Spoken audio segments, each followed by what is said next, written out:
Sa ikaduhang ratsada sa News Patrol, TESDA gireklamo sa usa ka eskwelahan tungod sa kalangan sa approval sa ilang gipangayong lisensya. Akusadong mitchap-chap og babayi na pamatud ang sad-an sa korte. Ug Batang Pinoy Mindanao qualifying leg ni arangkada na. Mga kapamilya, niya na mga detalye sa ikaduhang ratsada sa News Patrol. Gireklamo sa usa ka eskwelahan ang TESDA Provincial Office tungod sa pagkalangan niini sa approval sa ilang requirement nga kinahanglan kaayo sa bag-ong programa. Dili pa malusad sa St. Joseph Technical Academy of Davao ang ilang healthcare program. Kay hangtod karon, wala pa gihapon mahatag ang National TVET Trainers Certification kon NTTC sa TESDA 11. Mireklamo na si Janet De La Fuente, Vice President sa eskwelahan, kay Abril pa niya na kompleto ang requirements. O karon lang na-release ang Trainers Methodology Certificate. Busa, wala pa gihapoy maka-enroll sa ilang healthcare program. I'm doing this for my school. Kasi dili lang ako ang affected, ani. All the TVIs. Buot sa eskwelahan nga mamahimong legal ang operasyon sa pag-abli sa ilang bagong kurso. Pero sumala ni Janet, daw langan na kaayo ang pag-asikaso sa mga dokumento. Kung dili nila na lihukon, madelay pod mi. So, dili na mo maabri ang among mga programs. Siyempre, ikaw, na ay estudyante naga-enroll, dili nimo pwede dawaton. Kung tinuod jud nga gusto nimo mag-operate legally, di ba? So we have to comply. Karon, dugay man kayo mo lihok diri sa provincial office. I do not know what the provincial director is doing about this. Admitado ang TESDA Provincial Office nga langan ra ang ilang pag-asikaso, pero gipasabot ni Engineer Nestor Tabada usa nga nakalangan ang pagbalhin nila og opisina. Doon na sab matod pay sayop sa coding sa Registry of Workers, assessed and certified. Hinungdang mag-usab na pod og padala sa mga dokumento ang TESDA Provincial Office. Magpasalamat mi baya no nga naay atong mga partners nga mo feedback po sa ato panagsa sa og unsay nahitabo gyud sa kay usay sa kadaghan sa atong kliyente dinhi sa Davao City ug Sur, onya dili kay pud may daghan nga mga mga staff dinhi na gyud may mga problema pod di gyud na mo ikalimod, but we are really trying our best to serve our partners and the publics to the best that we can. Ug paninguhaon na mo kay importante kay ning mo feedbackan pod how we are doing in our public service para ma-improve po na mo ang serbisyo. Gipaniguro na hinuon sa TESDA nga dili na mausab pa ang kalangan sa pagproseso sa mga certificates o ubang dokumento. Hernel Tokmo, ABS-CBN News. Gidesisyonan na sa korte ang kasong pagpatay kang Marites How ang babaeng gichap-chap sulod sa iyang balay sa Solariega Subdivision sa Puan, Barangay Talomo, Davao City niadtong December 23, 2010. Sa desisyon nga gipagawas ni RTC Branch 15 Presiding Judge Ridgeway Tangili, sadaan sa kasong homicide si Arvin Casanova nga mo'y nagpatay kang Marites How ug mitagod-tagod sa ubang partes sa lawas sa biktima. Murder ang gifile nga kaso kang Casanova pero walay nakitang qualifying circumstances sama sa treachery si Judge Tangili. Mao nga nahulog og homicide ang kaso sanglit giangkon sa suspect ang pagpatay. Napulo ka tuig ug 6 ka bulan ang minimum penalty hangtod 19 ka tuig nga maximum penalty nga pagkapriso ang ipahamtang kang Casanova. Ug gimanduan si Casanova sa korte nga mobayad og indemnity nga 75,000 pesos, 50,000 pesos sa moral damages ug 25,000 pesos nga exemplary damages para sa biktima. Gisugda na ang Batang Pinoy 2013 Mindanao qualifying leg sa Davao del Norte. Nagparada una ang kapin 2,000 ka mga athletes gikan sa 81 ka mga LGU sa tibok Mindanao aron magtigi sa 22 ka mga dula nga pagahimuon diha sa Davao del Norte Sports and Tourism Complex. Bibilib ang Philippine Sports Commission sa venue kay naa na tanan sa lugar ang gamitunong pasilidad sa dula. Human sa lighting of torch o cauldron, nag-fireworks display dayon ang provincial government sa Davao del Norte isip simbolo sa mainitong pagsugat sa mga delegado. Karong Sabado, mahuman na ang Mindanao qualifying leg.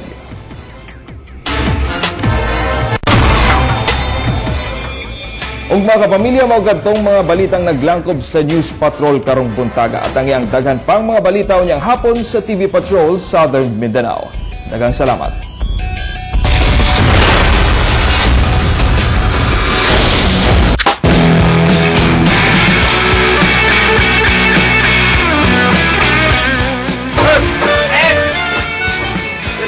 Painom na naman tubig tong kabaw na to. Oh, palagi pa inom, Mep. Kala lang, di man mo inom.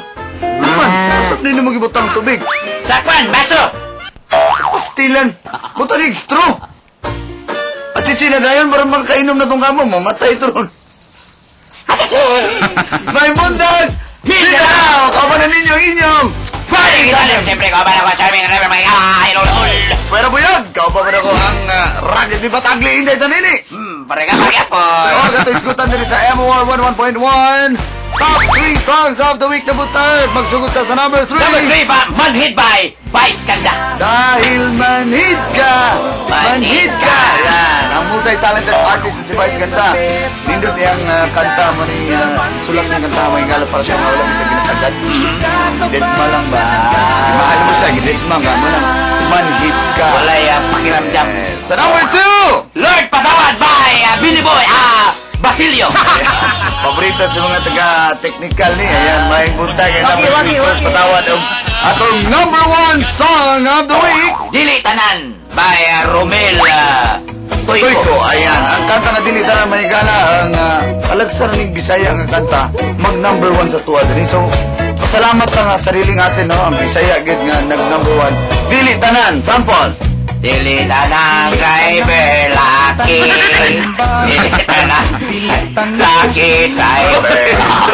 Dili tanan. Muna tong top 3 songs of the week. Number 3 ang Manhid by Vice Ganda. Number 2, Lord Patawad by Basilio. Number 1, Dili Tanan by Romel Toyko. Ayan. Alang sa full length nato sa top 10, paminawa lang si Mario Penduko din sa MOR 101.1 matag Sabado. That's 11 to 12 noon. O madungga po nato diha ang MOR 101.9 Mega Manila. Yes. Oh, once again, bago tayo mag-bye-bye, pasalamat sa sa mga suporta sa to kapamilya nga number 1 lang gihapon ta sa atong latest survey mga igala. Number 1 lang gihapon ang inyong kapamilya MOR. Thank you so much. Salamat. Mahal og suporta. O kami ang inyong Balik kita lang. Siyempre, kau ba na mga charming nga driver, idol na gol. Pero buyag, kau ba na ko Ragged Libat Ugly Inday Tanini? Kuriya ba? Dili sa MOR 101.1. My only radio for life. Atyaga!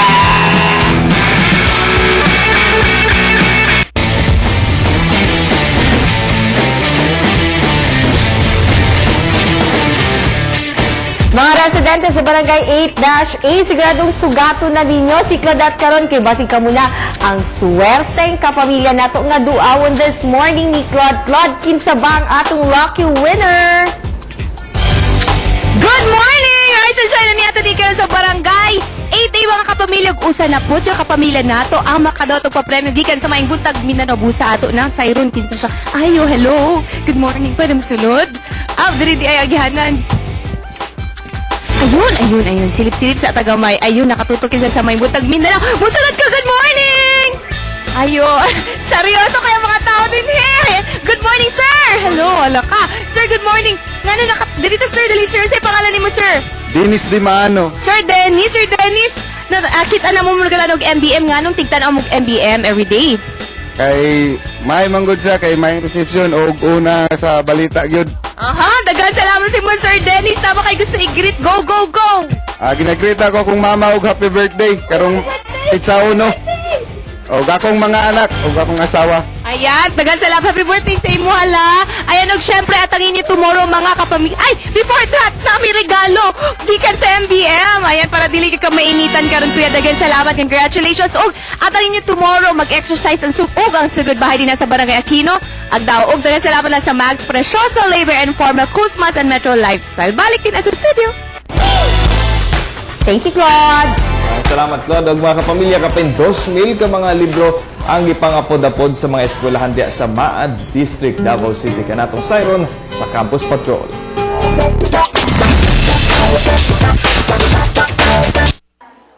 Lisod para sa grade 6 pupil nga si Erica Angkahas, nga kulang ang ilang libro, wala siya computer. Busa sa libro ra gyud siya nagaagad kung duna sila assignments. kay importante ang libro kay diri ka makuha og mga leksyon na kipangtudlo sa mga maestra. Nahibalutan mga kapamilya nga ang libro usa ka importanteng material aron makat-on ang bisan si kinsa, pero suliran sa mga public schools ang kakulangon sa mga libro. Para ni Teacher Josefino, bintaha gayud kung tagsa-tagsahan og libro ang matag estudyante. Okay, sa amo ang school, ang libro, ang ratio niya kay 3:1 sa tulo ka bata, isa lang ka libro. So ang ginabuhat sa amo ang mga bata, especially sa kuha, nagtudlo og science, nagahulat-hulat pa sila usa maka-study ang isa. So karon gihatagan mi og libro, dakong tabang jud kini siya kay dili na sila magulat-hulat nga mahuman ang isa pag-study tungod kay isa-isa na sila. Busa, makabhangan na ang problema sa eskwelahan o sa mga estudyante. Kay 7 ka eskwelahan sa Maa District ang nakabenepisyo sa kapin 2,000 ka libro. Gikan sa Aviva Publishing House, inubanan sa Uswag Maa ug Knights of Columbus. So amo ning tabang sa mga ginikanan para maibsan ang kakulangan sa libro ng mga kabataan. Ang maayong gawi sa pribadong sektor ug mga organisasyon. Siyempre, gikalipay pag-ayo sa mga prinsipal. Nagtuo silang dakong tabang gyud kini sa pagsulbad sa problema sa kakulangon sa libro. Dili man ni kanunay gyud nga nahimo kuan ani na may mga madawat uban pero dili libro. Unya finally karon libro na gyud mo nang lipay pod gayon ni. Sa henerasyon karon, daghan na ang nagsalig sa modernong teknolohiya sa pagkuha og impormasyon. Apan importante gihapon ang libro nga dili lang credible information ang makuha, siguradong mas daghan pa ug makatunan. Ayan mga kapamilya, daghan sad pa atong mga viewers ang nag-post sa ilang mga greetings para po sa ilahang mga kapamilya sa atong fanpage sa Maayong Buntag Mindanao. Usan na niini ang pamilya ni Paul Sanaco din sa may ilang Davao City nga permiti yun nagatutok sa Maayong Buntag Mindanao. Ug syempre nagapag-greet sa day si Maripet Elman Parillo. Good morning sa iyang mga friends. Ug may buntag sab sa mga gwapang PA ug pharmacist diha sa usa ka butika sa Kalinan, Davao City gikan kanakang Edelisa Patrona. Syempre adlaw-adlaw sab nagkatutok ug nagatan-aw sa MBM ang pamilya ni Cheryl Kiamco din sa Ecoland, Davao City. Good morning sab sa Padilla ug Milgo family gikan Turil ug Island Garden City of Samal. Busa mga kapamilya, padayon sa pag-post sa inyong mga greetings sa Facebook fan page sa MBM para kami mismo ang mo-greet kaninyo matag buntag. Unya mga pamilya, tangan sa dinyo dugang balita ug mga detalye sa TV Patrol Southern Mindanao. Syempre mga news updates sa DXTV 12:96. Till tomorrow mga kapamilya, yun lang sa inyong paboritong programa matag buntag sa Maayong Buntag Mindanao! Maayong